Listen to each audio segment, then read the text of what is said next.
in a fair and environment.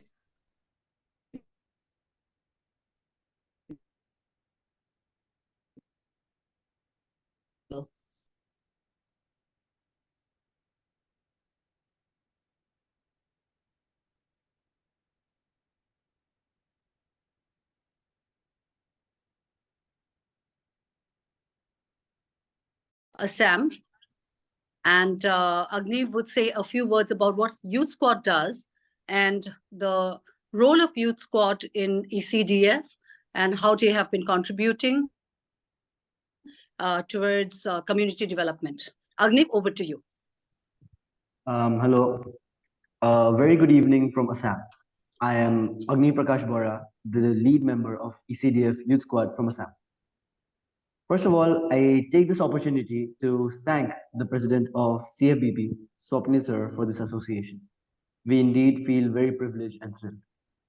It is indeed a pleasure to be a part of this webinar, as I believe that the voices of the youth need to be heard and that the opinions we hold may give a lot of insight in terms of what the youth of today think, feel, expect from the world around them. Well, the ECDF Youth Squad has been very active in community development work and has been striving to create a more equitable society involving fair practices and thereby bridging the socio-economic gap. Our volunteers go to the village at Habigaon, located in the interiors of Sonapur, and give educational support to children from the not so fortunate backgrounds. We also do donation drives and flood relief activities from the flood relief activities. And the publication of ECDF has a column for young voices where they may share their views and opinions through articles on youth-related issues.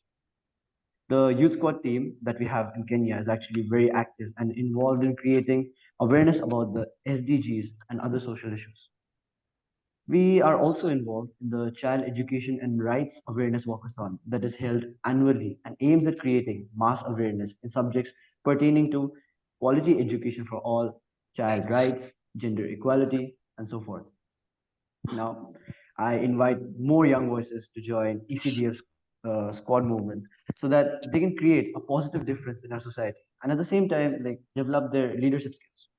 Now, I once again thank all of you for joining us, and without much ado, hereby pass on the baton to our moderator, Puhi Seke, who will probably be joining us in a second to start the webinar and carry it forward.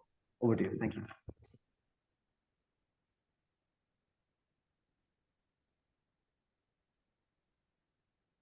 Puhi, you are muted. Please unmute yourself. Am I audible now, ma'am? Yes, yes. Let's start the webinar now. This webinar aims to portray the voices of the youth of today, who will put forth their voices, their ideas, their opinions about the same. And as we all know, the youth are the baton holders of the futuristic events. I think CFBP has given us a huge platform to shine like anything. So I would like to thank Mr. Swapnil Kothari, the president of CFBP, as well as Dr. Vasavi Acharya, the executive committee member of CFBP, for letting me host this event. So a big thank you to both of you. Also, Kuni, I'm already here. Can you hear me, Kuni? Yes, sir. Yes, sir. Okay. Can you see me clearly, or can I come back after half an hour? Completely. Okay, so No, I you can. will... No, but can you see me clearly? Yeah. You're or very is much... there is there darkness around me? No, not at all. Okay, fine. Then if you want me to say something about CFBP, I'll make my opening remarks to you right away. Right. Yes. Oh, so should I go ahead? Yeah, please. Okay. Well, welcome everyone. This is Swapnil Kothari, the president of CFBP, and thank you very much for giving me this opportunity to preside over this webinar. In fact, we are very, very happy that Kuni is taking a youth chapter of the Northeast quite forward, and also she's the mentee of Dr. Vasavi Acharya, who's our executive committee member, and I thank Vasavi also for this. CFBP is an organization which was founded in 1966 by Mr. Tata, that is Mr. J.R.D. Tata, Mr. Soli Godrej, Mr. Ramkrishna Bajaj, and several other industrialists and professionals to propagate and practice fair business practices. At that time, it was a shortage economy. It took 2 years to get an ambassador car. So people were hoarding, people were committing all sorts of malpractices, and these few gentlemen got together and tried to ensure that we practice fair practices. And the legacy has continued. I am the president at the moment. My predecessors have been great visionaries, Mr. Arvind Mafatlal, Mr. Naval Tata, Mr. Soli Godrej himself, Mr. Shekhar Bajaj, who's still with us and who's our founder member and who's our past president also. And a lot of other industrialists continue to support us in our endeavors. Guwahati was one trip that we made early this year, so that we push forward the envelope of education. And we need to perpetuate education and fair practices in education quite extensively. And Dr. Vasavi Acharya is a fantastic educationist with a tremendous amount of reputation. And we thought that it's best that we do something in Guwahati, because she was the one who told us that Early Child Development Forum, her organization, does a lot of many things in that department. And there, of course, we found Kuni, and I was quite impressed with her. And I told Vasavi that why don't you have her along on our board and try to perpetuate the youth chapter. So Puni readily agreed, and I'm very happy that today she's mentoring, or rather should I say mentoring and moderating this session, along with her own mentor, watching the proceedings, and me as the president only enjoying the benefits after giving you this speech of mine. So thank you very much, all of you, for coming in. And if you all need to know more about CFBP, please go ahead and take a look at our website, www.cfbp.org, and read more about all the activities that we do.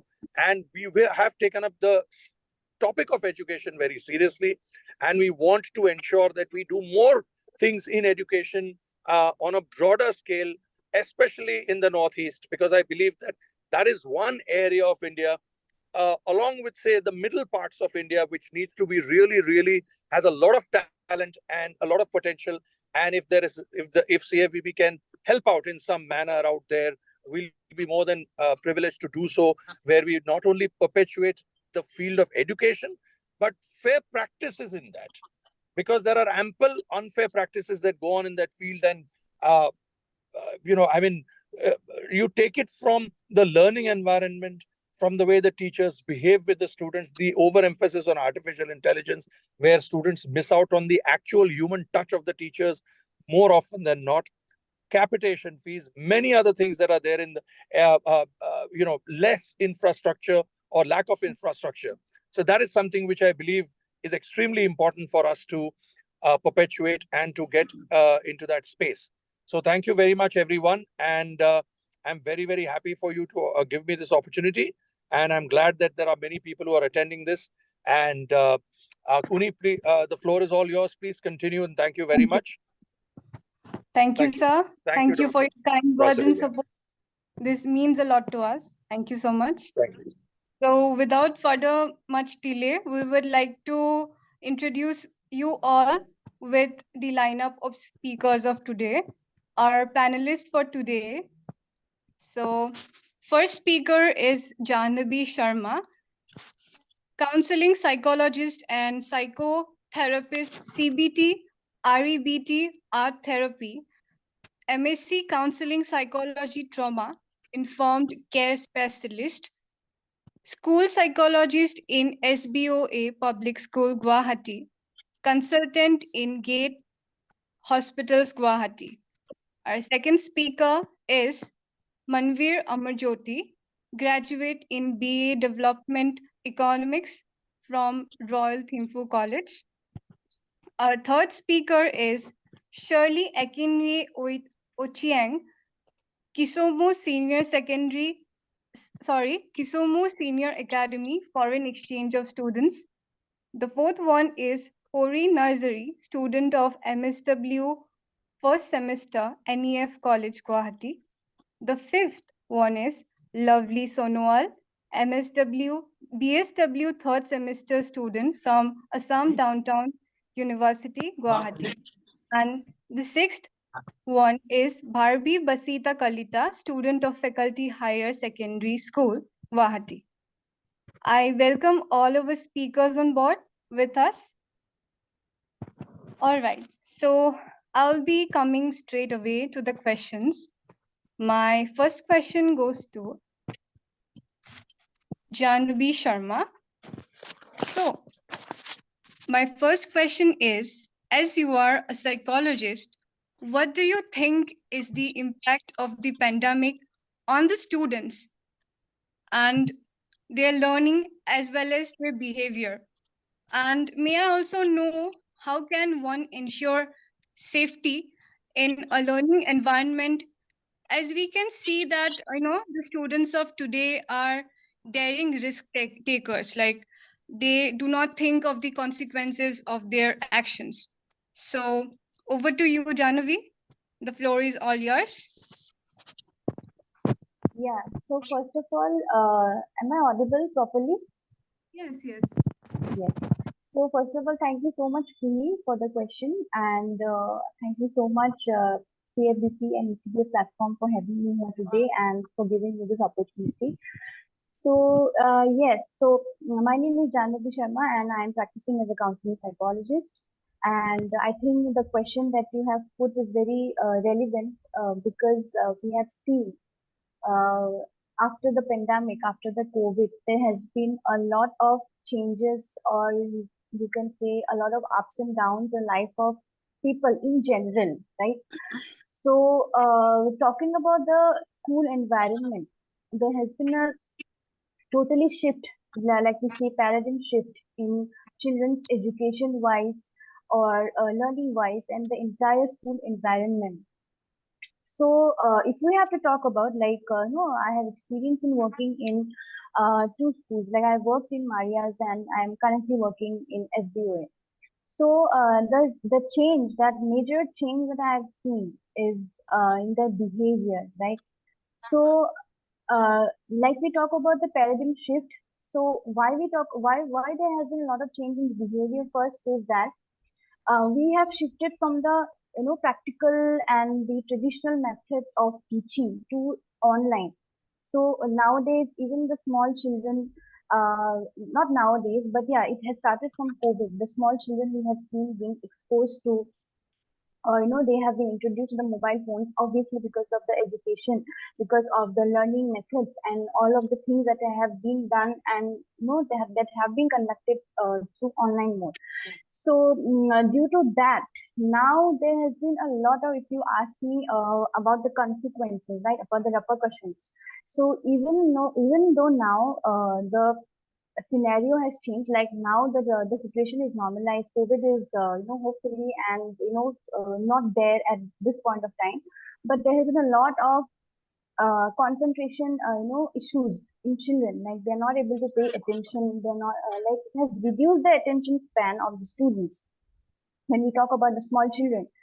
And yes, even as human beings also, like we have been accustomed to the social media so much, like when we talk about reels, we have we cannot see a video more than 5 minutes or more than 1 minute or 2 minutes, because the reel tradition has come, so we cannot see a very long video.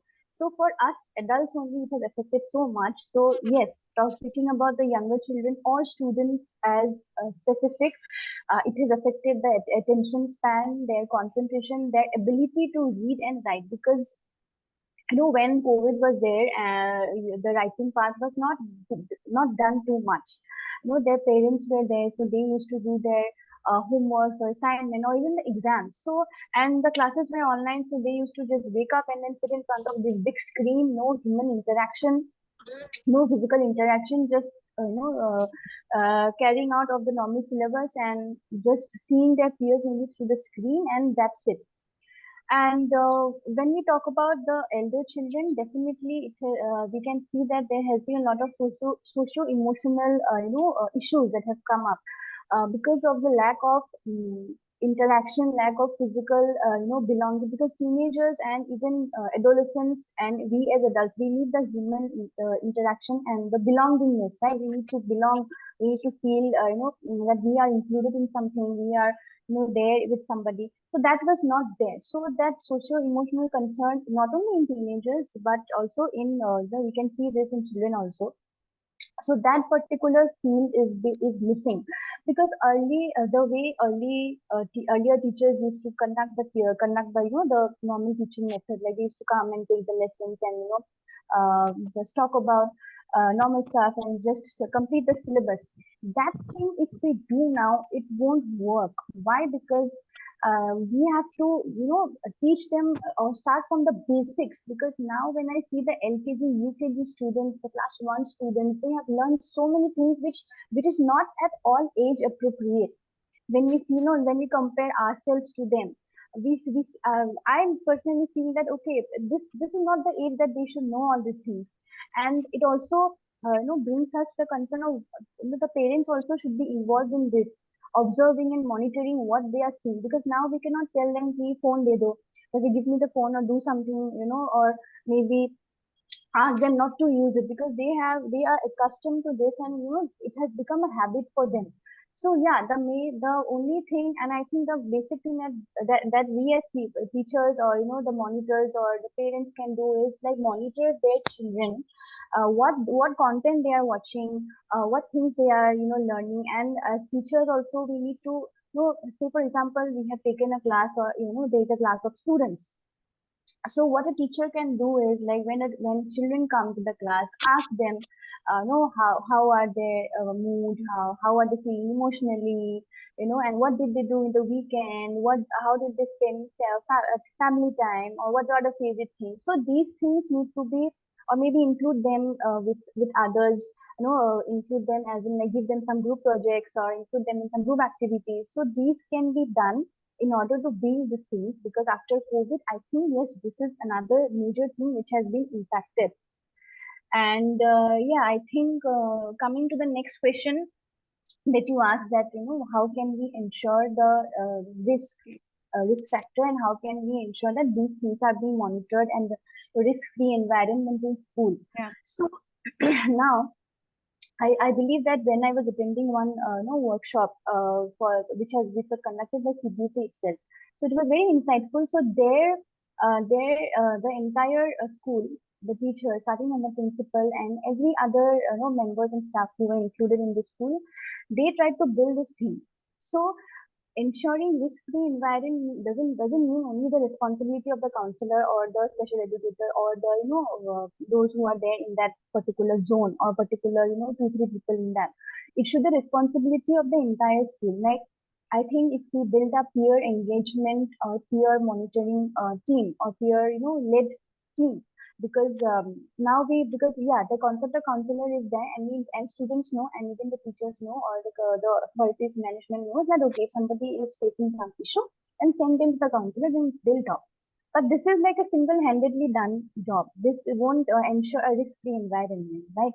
So I think if we if we all work together, like say for example, we have 2-3 support groups where peers can be there for their own peers. So making them there is a thing called psychological first aid. So ensuring them how to respond to their own peers, so that if I am suffering, if I am, say for example, age 16, and I know that okay, I'm suffering, because at some point of time I would want somebody of my age or my class listen to my problem, because nowadays people do not have, and even students do not have the time to listen in general. We only want to talk and talk. So I believe that if we set up such groups, like peer-led groups, peer-led trainings, so it can be both, like the life skill development of the person or the students who are doing this, and also a support for the ones who are suffering. So peer-led engagement groups and other activities, like having policies laid by the school, that what we can do, maybe providing surveys and doing feedbacks. The parents can be involved as well, because training and even teaching the parents is also very necessary. when we talk about the teenagers, because there has been a lot of problems, or the dynamics are not good with their parents, especially when we talk about teenagers. We also had that at one point of time at our age, but nowadays it has become a very subtle, we can say, but it is a major point of trigger for the teenagers. So I think these workshops and in building this in this way, if the entire school participates, I think we can slowly here, at least we can start in Assam or say in Guwahati, we can start this particular theme to ensure the safety of the students. So yeah, I think that is all I would want to say, cover it up as a summary. So yeah. Very beautifully portrayed, Janvi. Thank you for your insights. It was indeed very incredibly valuable, and it has also given us a fresh perspective of the same. Okay. So, my next question goes to Manveer. You were a student of the Royal Thimphu College. Can you share some of your experiences from your student life that has empowered you to overcome your challenges? Like, do you think that a diverse group of students from different countries can make a more vibrant and global learning environment? And if yes, how? Please, over to you, Manveer. Thank you, Tuhi, for the question. I hope I'm audible. Yeah. So, namaste and good evening. My name is Manveer Amarjyoti. And similar to you, Tuhi, I also joined college during the first year of COVID-19. And Yeah. I think it's just not me, rather, the entire student community had this massive challenge to adjust with the virtual education system. And I think all of us did overcome this challenge successfully. Apart from this, when I physically joined college, there were a few challenges I faced, and I did overcome them during my educational tenure at RTC. The first challenge I faced was it was the very first time I was staying all by myself, and that too in a foreign country. So I had to Hmm. manage everything by myself, from arranging my student permit visa to arranging my accommodation. Initially, it was like a big challenge for me, but eventually, it made me a more confident and a self-independent person. Secondly, there was this major challenge. I never had this ideal career goal or the perfect career planning. And most of my friends and classmates, they had this like perfect, suitable career planning. I was always disappointed with myself because I always used to have this thought that was I not good enough to have a career plan or a career goal. And that was actually a blessing in disguise because I had the ability to self analyze myself more. I was actually analyzing more what I want to do, how I want to take my further studies, or in which field do I want to work in. And it gave me the power of self analyzing. I could know better things, like I could understand about my interests, my thoughts better. And yes, there was also this big challenge for me. I was never a multitasker. So I could, as a teenager, I could never do two things. I could never do two things at a time. And then, so when I went to college, I was socially very active. I had to finish my assignments, and I was in the student government as well. And it was never like I want to do only one. I want to do everything. So I had to eventually manage everything. I had to like, there was this thing that I had to start doing multitasking, and I had to do two things at a time. I wouldn't say I mastered the skill of, multitasking, but now I can do two things at a time. And moving on to the next part of the question about the diverse group of Hmm. students, I totally agree that diverse group of students from different countries does create a vibrant global experience. I personally felt it. I had a wider perspective about things when I was sitting in a classroom with students across the globe. Normally, we tend to have only a single perspective when we're sitting in a classroom. But when you're sitting in a classroom with people from different countries, and when you discuss about situations or like topics, then you start sharing your opinions. And when you're sharing your opinions, then you start realizing about the other side of the story. And you're like, oh yeah, this can be done like this also. This could be this also. I would say that in a diverse group of students, in a classroom full of diverse group of students, you get to have a wider perspective about things. And I also felt sitting in a classroom with a diverse group of students was making me ready for a globalized world. As I was communicating with people from different backgrounds, different opinions, different lifestyles, different countries, and different culture. I also feel that I also get an amazing experience to use my own strengths and point of views to contribute in a diverse working environment. That somewhere makes me feel that I could gain better understanding of subjects matters. So it is not very long. I would like to summarize it like this. And this were like some personal challenges or some overcomes that I did myself during my educational tenure at RTC, or what I felt when I was sitting in a classroom with people from different countries or different backgrounds. Thank you so much. Thank you, Manveer. Thank you for sharing your thoughts. It was indeed wonderful to hear from you. Thank you so much. With this, I go to my next speaker, Shirley. So, Shirley, are you? Am I audible?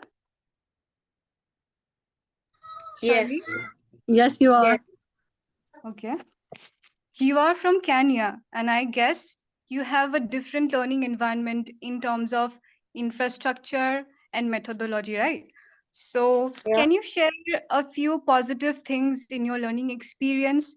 I mean, as a youth, what new things do you feel should be incorporated to make a student have positive learning experience?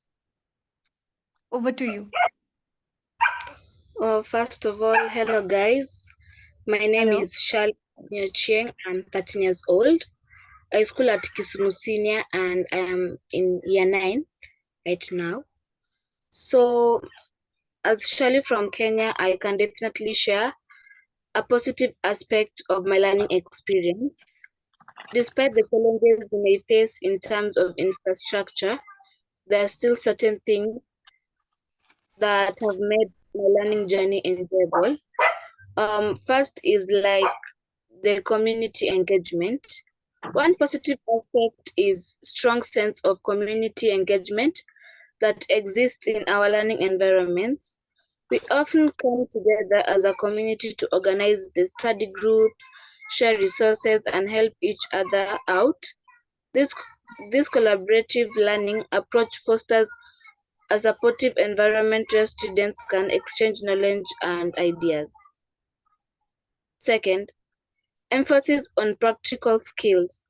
In Kenya, there is a growing recognition of the importance of practical skills alongside knowledge. Therefore, the curriculum incorporates opportunities for hands-on learning, which allows us to apply what we learn in real-life situations. This practical approach helps us not only to understand the concepts better, but also prepares us for the workforce. And lastly, the cultural diversity. Kenya is a diverse country with various ethnic groups and cultures. This diversity is reflected in our learning environment. Thank you. Thank you, Shirley. Okay, so now I would like to move towards Pori. Pori, am I audible to you? Yeah. Okay. Hello. Hi. So my question to you is, what kind of a campus environment, according to you, is necessary for a student? Like, what has to be your positive and negative experiences in your learning experience and environment that you think has created an impact on you? Okay. The floor is First over of all, yours. Please start. hello everyone. Myself Cory Nursery, and I'm from Tejpur, Assam. And currently, I'm pursuing my master's in social work from NEF College. And thank you for the question. So, according to me, the campus environment that is necessary for student is the one that is positive, welcoming, and supportive. The one that has, positive environment in the classroom, as we all know that students are being bullied, harassed, abused, both mentally and physically, either by their peers, or seniors, or even by some teachers. So, and the consequence of that is either suicide, depression, anxiety, dropouts, or substance abuse, or even crime, which has like destroyed their lives or impacted in their academic performance. So, in order to prevent those factors, it is very necessary to create an enabling environment, and that can be done through positive social environment, as such environment helps in reducing the risk of being harassed and abused. And such environment also helps the student to feel encouraged, supported by their peers and teachers, who helps them to develop their confidence in their abilities, and also provide abundance opportunity where they can like show their skills. And apart from positive social environment, physical environment is also very necessary, as it impacts the comfort, focus, academic performance, and overall well-being of the student. So a well-designed and organized classroom, a clear and clustered classroom is necessary, as it reduces distraction and create conducive environment for learning. And the surrounding of the campus should also be very peaceful and calm, and it also influences the ability to concentrate and engage with the materials. So also, apart from physical environment, emotional environment is also very necessary. It ensures how the students feel within the setting. As a positive emotional environment helps create a sense of belonging, reduce stress, and promote mental health. So learning suffers when students fear for their safety, then worry about being bullied, or doesn't sense their teachers have high expectations on their success. So when students are emotionally motivated, there is more likely to be that they are more likely to be engaged in their academic performance. So a positive and purposeful environment is very important, as it helps to enrich learning and improve their academic performance. Also, the campus would have accessible facilities such as like counseling services, career center, um, and clubs where they can join according to their interest. And a free periods should also manage in the campus where they can communicate with other students, so they doesn't feel lonely, and also where they can share their ideas. Also, they can get a solution to their problems when they're going through any problem. So that's my answer for the first question. So coming to the next question, that I had negative experience while I was doing my bachelor's. So they are like the teachers act of favoritism, where they would to like uh, provide more opportunities to the one they like. They would suggest their names for participating in various programs, where we wouldn't get any chance or inform beforehand about the particular programs.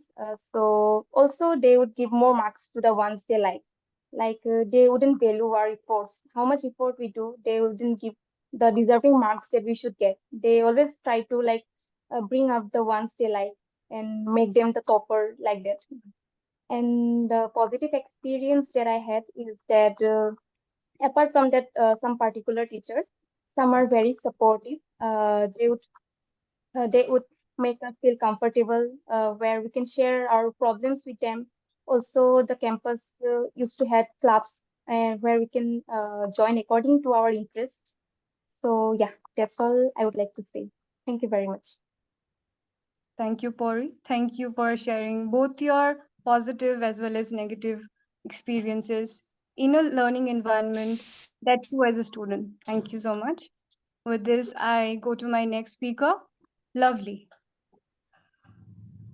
Good evening. Okay, so Lovely, as a student of BSW, do you think that internship in your course study helps in developing different skill sets? And if yes, can you share few of those? with us? First of all, thank you for the question. Good evening, everyone. Myself, Lovely Sonwal from Tinsukia, Assam, currently pursuing Bachelor's in Social Work from Assam Downtown University. My answer for the question is that yes, internship is very important and valuable for the social work students, for any student, provide experience, practical experience in the real world settings, allowing the students to apply the theoretical knowledge in the practical field, where we can gain various skills, specific skills, like we can help in our communication skills, active listenings, also time management. Also, like without a good communications, nothing can work smoothly. So a good communication is very important between the mentor and the student, as we can grab informations from the messages and all. Also, we can work as a team collaborative, which will be very effective. And also, active listening is very important, engaging into meeting the effective communication. So active listening is very important. Also, time management. As a student, sometimes it's very difficult to manage the time between the personal and the college life. So prioritizing our work and work schedule is very important, balancing the tasks and responsibilities all within the time set of time frame. So it is very important to have a good time management. Also, it can reduce the procrastinations and work effectively. Also, I think networking is very important during the internship. Networking can build good relationship with the mentors and also the professionals, which can lead to the best of our career field. And we can gain many advices and guidance from the expert as well. I think internship is very important for the career as well, because as I'm interning with the ECDF right now, where I can learn about the more child development as well, which can be very fruitful for me in my future. Also, it's help us to know about which job suits us the best, as we can gain knowledge and help us to define our goals as well as. So lastly, I would like to say that the work experience I'm encountering here in the ECDF also can be very fruitful in my coming future. Also, I'm thanking ma'am for giving me the opportunity to be in the webinar. Thank you. Thank you. Thank you so much, Lovely. I'm sure through your internship, you have been able to gain tremendous amount of work experience and mentorship opportunities, which thereby contributes to your overall development, thereby enhancing your different skill sets. So thank you so much. All right. So the last but not the least speaker of today is Bharvi Basita Kalita. So, Bharvi, my question to you is, since you are going to school and attend school daily and attend your regular classes, so far, what are those things you like in your school and feel has helped you in excelling as a student? Over to you, Bharvi. Hello everybody, my name is Bharvi Vashida Kalita. So the atmosphere of the school is wonderful. It is located at the bank of the river Brahmaputra, which enables us to be in touch with nature. The campus is full of trees and birds, and I feel this atmosphere is very important for a student. The education system is very conducive to learning, as we do experiential learning. There are world-class labs, proper sports fields, audiovisual learning opportunities, and no further. I feel that as a student, this has helped me to get a good and clear hold of concepts. Our educators are well trained and have a lot of love for learning new things and enabling us to co-discover. We have clubs of activities where we can join according to our preferences. They gave us opportunity to participate in national level quizzes and events. The school promotes athletic sports. There are field trips which are conducted so that students are exposed to different learning opportunities.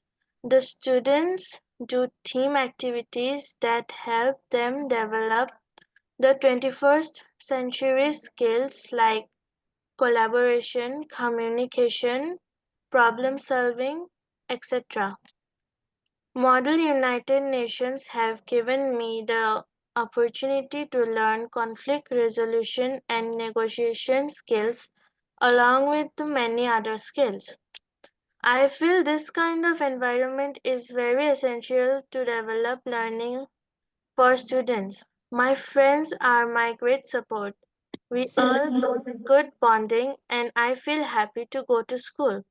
And I think that learning happens only when one is in a happy state of mind. Thank you. Thank you, Barbie. Thank you so much. I'm glad we could discuss a good deal of things related to some of the areas of youth interest, be it the impact of the pandemic on the students' learning and their behavior as well, the essence of a vibrant global learning environment, and then we can say the vitality of internships in building and developing different skill sets amongst the youngsters.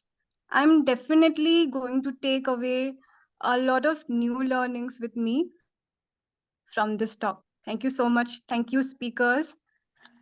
And with this, we come to the end of our webinar. I thank each one of you, our lovely audience. Special thanks to Mr. Swapnil Kothari, the President of CFBP, and also Dr. Vasavi Acharya, the Executive Committee member, and also the founder and chairperson of ECDF, our CFBP family, and of course, our ECDF team for giving us the support and also this platform to showcase this webinar. Thank you, everyone. Goodbye. Thank you, Kuhi. Thank you so much. Very well moderated. Thank you, ma'am. From all these young, we hear more from the young often, so that we can get to know and understand what is it that you're looking at, what are your visions. And thank you so much. And I thank all the speakers for joining us today for this webinar. So with that, and I thank all CFBP members for joining us ahead. Thank you so much.